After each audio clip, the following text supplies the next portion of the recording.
So business side of things. So I'm going to be talking now about the components of a trust architecture that a trust architect builds to build the business case for a better world. So trust architects design the business cases for a better world is sort of the key line here. And the key idea that we focus on is simplifying the exchange of information between buyers and suppliers. And that idea is one that we repeat over and over again. And I'm going to talk about repeating patterns, repeating simple patterns later.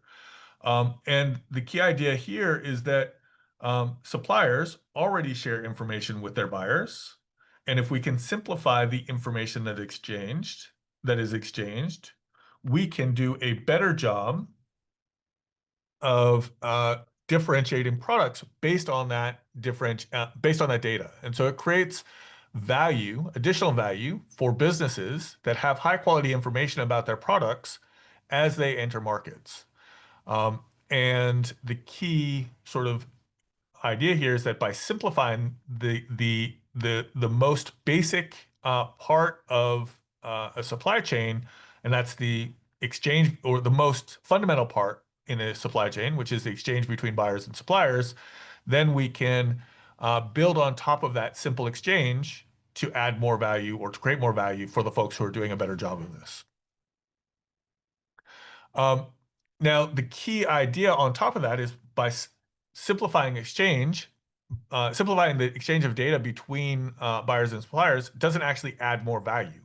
It means that it's easier to recognize the value, but what's important here is to make sure that the creation of that value that is created by a business is able to be communicated, but we actually have to have that differentiated value in order to differentiate our products.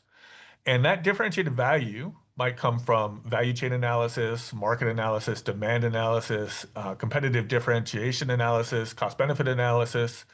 And importantly, as an organization, a business, or a community, or a person builds that differentiation, providing proof of that differentiation becomes is the translation between the activities of the differentiation and the value realization of that difference in the products. And that's really where the rubber meets the road and where we see the role of a trust architect taking on that challenge of how do we not only differentiate our products, that's the strategic intent, but how do we create proof around that differentiation so that we can realize the value of our high quality products. And when we think about it, we kind of work at three different tiers of differentiating our products. We work at a global level, and the idea there is that our products are differentiated because of the unique environment we produce in. So, for example, regional wines, the classic example in this space is the fact that for champagne, you can only call something champagne if it comes from the specific region in France that champagne has trademarked. Another example is Australia, New Zealand baby formula into Asia. There's a unique advantage because of where things are produced. And that's an important one to take advantage of because it's hard to copy if you can prove it.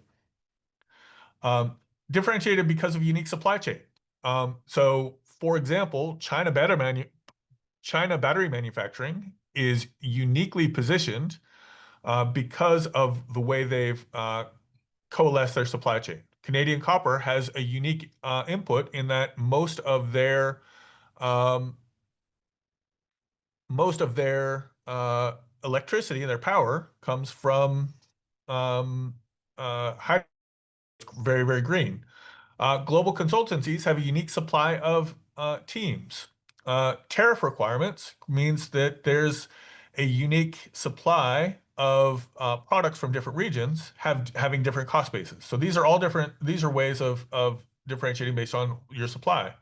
Another sort of trust architecture focus of differentiated product is on business process. Differentiated because of your unique ability to deliver. This might be a cloud service provider, telco providers. This might also be certifications that you might have, like ISO 27001. And the reason I'm articulating this is that these different trust architecture components is as you're looking at how to help a business or a community or an ecosystem define their differentiation, looking at these gives you a starting point for building that differentiated product that you can connect to your business. Now, the second dimension of this that I want to talk about is that there's different type of business cases that trust architects build. We've identified three. We've been primarily talking so far about the business level business case for a trust architect might build. So, how does a business make more money from the differentiated products that they produce. So the one on the right, and that's kind of the base business case because a business case is tied to a business. But the other two gets value from an aggregation of the individual business cases. And so the next level is a community and industry association, and the benefits are focused on the member needs. So where is there a competitive differentiation for an entire sector? So for the Australian milk industry, the market access into Asia for baby formula is an important regional competitive differentiation that community is very interested in protecting and maintaining. And so a business case for them might be focused around ensuring that you can continue to differentiate an Australian-made baby formula from a fake or counterfeit baby formula that maybe was not made in Australia. And then at the national or regional government level, it's an economy-wide benefits are important. And that's where there's a structural comparative advantage focus. And so the structural comparative advantage, an example of that I was talking about before is Canadian copper, where a lot of the power comes from hydro. Another advantage is Australia's unique position with its minerals and mines as a producer. And if we can build manufacturing locally, we might have a comparative advantage in an energy transition.